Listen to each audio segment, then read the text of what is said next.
Sky force film आई, आके चली गई, लेकिन विवादों में ये फिल्म अभी तक घिरी हुई है। एक नया विवाद आया है जो काफी गंभीर है। क्या है बात, इसका हम खुलासा करेंगे, लेकिन उससे पहले जल्दी से मेरे चैनल को सब्सक्राइब कीजिए and don't forget to press the bell icon. Akshay Kumar की फिल्म स्काई फोर्स 24 जनवरी को रिलीज हुई थी बड़े धूमधाम से। इसके बॉक्स ऑफिस को लेके कई सवाल खड़े हुए हैं। पर ये जो लेटेस्ट विवाद है ये काफी गंभीर इसलिए है क्योंकि यहाँ पे वायलेंस हुई है। दरअसल कल एक आग की तरह खबर फैली कि सोलापुर में कोई एक स्टैंड अप कॉमेडियन है प्रणीत मोरे, और ये कुछ अपना स्टैंड अप एक्ट कर रहे थे। इस दौरान फिर ऐसा आरोप लगाया गया कि उन्होंने शायद स्काई फोर्स के अंदर जो डेब्यूटेंट एक्टर है वीर पहाड़िया, उनके ऊपर कोई जोक कर दिया जिससे कोई गैंग के लोग हैं वो खुश नहीं हुए, और उन्होंने आके इस स्टैंड अप कॉमेडियन प्रणीत मोरे को पीटा। ऐसा मोरे ने अपने ऑब्वियसली पुलिस स्टेटमेंट में बताया गया है कि इन गैंग वालों ने उस चेतावनी दी प्रणीत को कि अगली बार आप वीर बाबा का बारे में कभी कुछ नहीं बोलना। अब खैर वीर बाबा यहाँ पे माना जा रहा है वीर पहाड़िया को ही, और प्रणीत थैंकफुली आई थिंक उनकी हालत अब तो ठीक है, लेकिन ये violence obviously it has to be condemned. अब जैसे ही ये खबर फैली तो फिर जाहिर है वीर पहाड़िया ये तो रिफ्लेक्ट्स पोअरली ऑन हिम, लेकिन क्विकली वीर पहाड़िया की तरफ से उनकी पीआर टीम की तरफ से एक स्टेटमेंट जारी किया गया कल, जिसके अंदर उन्होंने ही has vehemently condemned this act of violence. अपने इस स्टेटमेंट में वीर ने माफी मांगी है प्रणीत मोरे उनके परिवार वाले से, और उन्हें आश्वासन दिलाया है कि उनका इस हादसे से कोई लेना देना नहीं है, और he is against any form of violence. और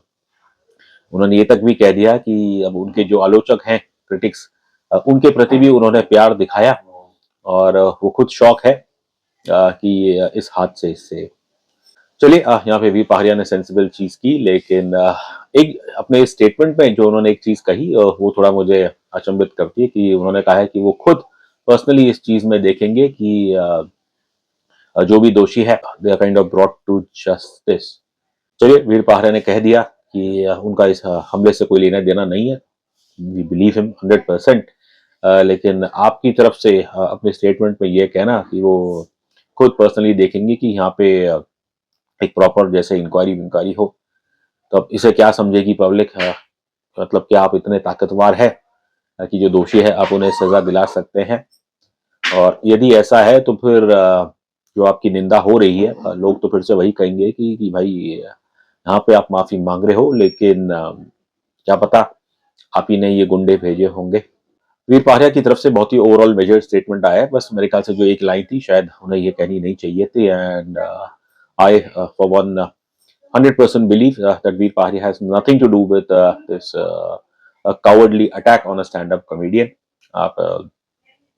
किसी की जोक्स आपको पसंद नहीं है, किसी का कंटेंट पसंद नहीं है, बस आप उसकी तरफ उसे सुने नहीं, उसे देखे नहीं, बट जो भी लोग हैं जिन्होंने इस स्टैंड अप कॉमेडियन पे हमला किया है या उनके खिलाफ डेफिनेटली कार्रवाई होनी चाहिए। अपने इस लंबे स्टेटमेंट में जो एक बात और जो इंटरेस्टिंग लगी कि वीर पहाड़िया कह रहे हैं कि उन्होंने अपने क्रिटिक्स की तरफ भी बहुत ही प्यार दिखाया है, लेकिन बस एक आध दिन पहले कुछ ऐसी भी खबरें आई थी कि वीर पहाड़िया ने किसी एक इंटरव्यू में ऐसा कहा कि जो लोग उनकी फिल्म की या उनकी निंदा कर रहे हैं वो नेगेटिव लोग हैं, उनके खिलाफ जैसे कि एक नेगेटिव कैंपेन चलाई जा रही है। अब अब मुझे नहीं पता कि उनके स्टेटमेंट में कितना वजन है, बट आप एक डेब्यूटेंट एक्टर हो, ऑब्वियसली दुनिया जानती है अब सब कि आप you are the grandson of former Maharashtra chief minister Sushil Kumar Shinde from the maternal side. आपके पिता एक बड़े उद्योगपति है। ऐसी ऐसी अफवाहें आई कि खुद इन्होंने फिल्म के अंदर पैसा लगाया है, और मेरा बस एक बड़े ही विनम्र तरीके से मैं वीर पहाड़िया को कहना चाहूंगा कि कम से कम हमारे चैनल पे तो कोई यहाँ निजी अटैक नहीं होता है, और चाहे वो वीर पहाड़िया हो या कोई भी नी पॉकेट हो या कोई भी एक्टर एक आउटसाइडर भी हो, हमारा फंडा बड़ा सिंपल रहता है कि जब हम फिल्म रिव्यू करते हैं तो it's purely a review of the film और review of the acting performance. अभिनय की हम आलोचना या अप्रिसिएशन करते हैं, और जो पर्सनली मुझे लगा कि बतौर एक्टर वीर पहाड़िया अभी बहुत ही कच्चे हैं। He was undoubtedly the weakest link, और अब तो खैर उन्होंने कह दिया है कि he has shown love to his towards his critic. उम्मीद करूंगा कि हमारे इस वीडियो को भी वीर पहाड़िया और उनके समर्थक वो इसे लाइक करें, शेयर करें। बस जाते जाते बस एक बात मैं वीर पहाड़िया से कहना चाहूंगा कि आपने फिल्म में कैसा भी अभिनय किया, अच्छा बुरा, दैट्स इमटेरियल, यू नो,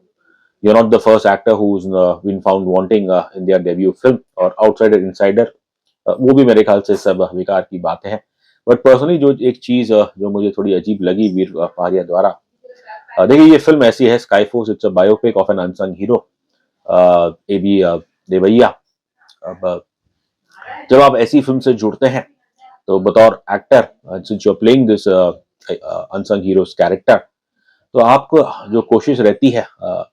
आपका जो एक कंडक्ट रहता है फिल्म प्रमोशंस के दौरान, वो हमेशा ये रहता है कि जो आप एक शहीद का किरदार प्ले करें, आप हमेशा उसे आगे रखें। और क्योंकि ये फिल्म उनके प्रति एक श्रद्धांजलि है और कोई भी एक्टर हो, उन्हें अपने आप को इस फिल्म द्वारा आगे रखना नहीं चाहिए। जो कि दुर्भाग्य से अगर आप देखें कि स्काई फोर्स के रिलीज से पहले और रिलीज के बाद, खासकर सोशल मीडिया पे देखें जो ट्रेंड्स आ रहे थे, वीर पहाड़िया नंबर नेक्स्ट सुपरस्टार, वीर पहाड़िया ये वो धला फलाना फलाना, और फिर ये थिएटर में जाके लोगों के आंसू पोंछ रहे हैं। तो कहीं ना कहीं मुझे लगा कि ये चीजें शायद नहीं होनी चाहिए थी प्योरली फॉर दिस फिल्म। अगर ये कोई नॉर्मल फिक्शन फिल्म होती, I have absolutely no objection. In fact मैंने तो अपने रिव्यू में भी कहा था कि वीर पहाड़िया की मार्केटिंग टीम की, मैंने उनकी जो भी पीआर टीम है उनकी तारीफ की थी कि बड़े अच्छी तरीके से इनकी प्रमोशन हुई है। बट जब आपकी फिल्म एक अनसंग हीरो पे और खासकर एक ऐसे व्यक्ति पे जिसे दुर्भाग्य से सम्मान मिलने में कई साल लग गए, और फिर उसकी फिल्म, उसकी बायोपिक जो आती है उसके अंदर मैं कहूँगा एक इन योर फेस मार्केटिंग करना, वो उचित नहीं है। अब जो बॉक्स ऑफिस की कंट्रोवर्सी थी, खैर वो तो एक अलग मुद्दा है। But personally if you ask me, I think Veer Pahariya हो या कोई भी एक्टर हो, जब आप एक अनसंग हीरो उनकी बायोपिक में आप उनका कैरेक्टर प्ले करते हैं, तो हमेशा आपका ऑब्जेक्टिव ये रहना चाहिए कि उस व्यक्ति, वो कौन था, उसकी छवि कैसी थी, वो हमेशा आगे सामने रहना चाहिए, और you have to stay in the backdrop. I think इसका एक बहुत ही बेहतरीन उदाहरण जो हमने देखा, वो है हमारे शेष आदमी, जब उन्होंने मेजर उन्नी कृष्णन उनकी जिंदगी पे जो फिल्म की थी, उसका नाम ही था मेजर, और बहुत ही बढ़िया फिल्म थी। और प्रमोशंस के दौरान जो एक बात जो मुझे बहुत अच्छी लगी आदमी शेष की, वो यही थी कि कैसे उन्होंने हमेशा मेजर उन्नी कृष्णन, उनके परिवार वालों को सम्मान दिया, उस शहीद के प्रति उन्होंने अपनी श्रद्धांजलि दी, and he was just happy to remain in the backdrop. कहीं ना कहीं मुझे लगता है कि जब बायोपिक्स की बात आती है तो अनफॉर्चुनेटली हिंदी सिनेमा की अगर मैं बात करूं तो कई बार हम ये चीज भूल जाते हैं कि भाई हम एक महान इंसान, एक शहीद, उसका किरदार निभा रहे हैं, हम वो पर्सन नहीं है। लेकिन दुर्भाग्य से जो मुझे वीर पहाड़िया द्वारा फिल्म के प्रमोशन रिलीज से पहले और उसके बाद में जो देखने मिला, वो थोड़ा मुझे काफी पॉम्पस लग रहा था। तो खैर, I hope this is the final word on Veer Pahariya. I am sure जब उनकी अगली फिल्म आएगी वो मेहनत करेंगे, एंड तब क्रिटिक्स को भी शायद मौका मिलेगा कुछ इनके प्रति प्यार जताने का।